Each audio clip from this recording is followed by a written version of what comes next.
Hello everybody, my name is Roger and welcome to my channel, Roger's Reads. So today I'm doing a book review of a book entitled An Absolutely Remarkable Thing, written by Hank Green. Now I've been following Hank and John Green's Vlogbrothers channel on YouTube here for many years already. I was really excited when I learned that Hank was coming out with a book. I've read several of John's books already. Let me say right off the bat that I listened to this on Audible, or audiobook, and I felt that the narrator was excellent. So, An Absolutely Remarkable Thing follows a 23-year-old bisexual graphic designer named April May, who shares an apartment with her roommate slash girlfriend Maya, though the relationship isn't all that well defined because it appears that April May has commitment issues. So the story is told from April May's point of view and is shared in memoir format as she recounts a particularly wild and unusual time of her life. So in this way, we're hearing the story from the future April May. I felt the casual conversation-like format of the book made it feel as though we were hearing the entire story from the mouth of a good friend. So the story starts out as April May is walking home from work at 3 o'clock in the morning. She notices a giant robot-like sculpture that just seemed to have appeared out of nowhere. She's never noticed that before. So it's 10 feet tall and resembles a giant transformer wearing armor. April then decides that people should be paying more attention to incredible things like this statue in their city.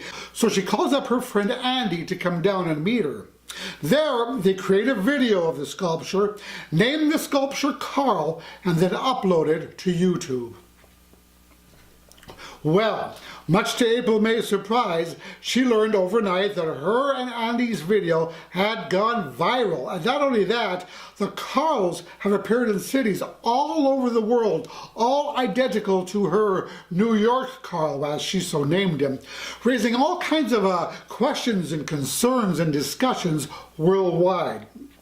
So, being the first to document the existence of Carl as the person who made first contact, if you will, April May is thrust headfirst into the spotlight and soon becomes quite the social media sensation, appearing on numerous television shows and also becoming quite wealthy in the process. What I found curious was how she ended up becoming more of an idea to the people of the world rather than a real person as she builds up her brand based on her connection to the Carls. So she gets so caught up in all of the hype surrounding herself that she even begins to kind of lose herself in the process as she morphs into this branded fake April who exists solely for her social media and public persona. So the story really picks up steam as the world gets closer to solving the mystery of the Carls, while April May tries to keep her life from spiraling out of control. It's also worth mentioning that the world is basically split into two factions, the pro-Carl and the anti-Carl, with April May being the center of it all. And through this, we end up seeing the best as well as the darkest sides of humanity. So on to what I liked. Now I know that there are a fair amount of people who disliked April May's character, but I rather liked her. What I especially enjoyed about her was how flawed she was. I mean, she's narcissistic, self-centered, craves attention, she's addicted to social media, is often insensitive to the feelings of others, and makes more than her share of mistakes. Yet, it's these characteristics, along with all the awful choices that she makes, that makes her more human, all the more relatable, and all the more likable in my opinion. Now sure, she does make a lot of horrible decisions, and I disagreed with a lot of what she said and what she did, but through it all I never really disliked her. I think that was because she knew that she was flawed, knew that she made terrible decisions, and actually tried to hide her flaws from her social media presence, though it was actually her social media presence that often caused her to make said poor decisions. I enjoyed the fact that she was somewhat volatile and unpredictable, perhaps even an unreliable narrator, so we never really knew what she was going to do next, which kept the story quite compelling.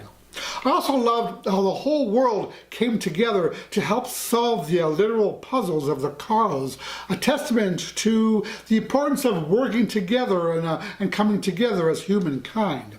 So in this way, the book was kind of a commentary about humanity and how, rather than taking things on as individuals, it's when we work together that things really begin to happen.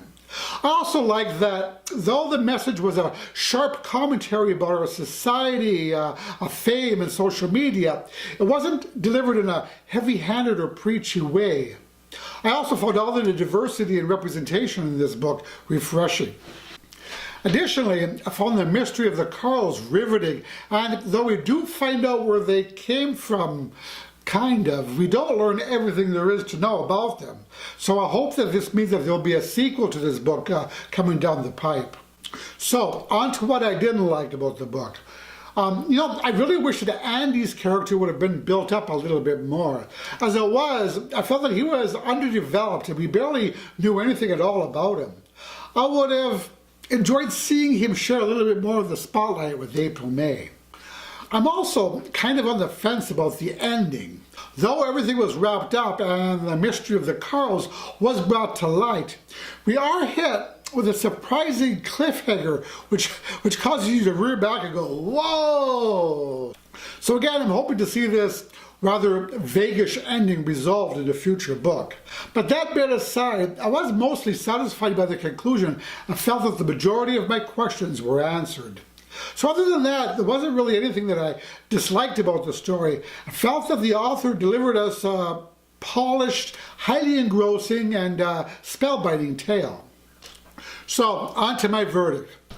I really loved what the author had to say about topics such as social media fame, power dynamics, extremism, news and internet addiction, how we react to those different than ourselves, and the effects that social media has on our society, both for good and ill, all the while delivering that message in a laugh out loud and enjoyable way. So I thought the book was not only a pleasurable romp, but was also insightful and relevant to today's times.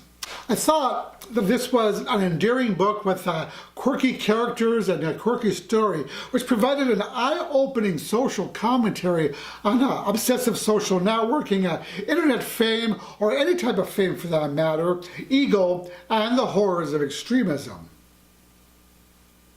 Now, I will say that I've seen this book referred to and classified as a young adult book, but I think they really should be classified more as new adult. I mean, the main characters are all in their early 20s, just out of college, and though I love the messages of the book, there is a good amount of swearing and conversations about sex, though nothing really explicit, but still many people might find that inappropriate for younger readers.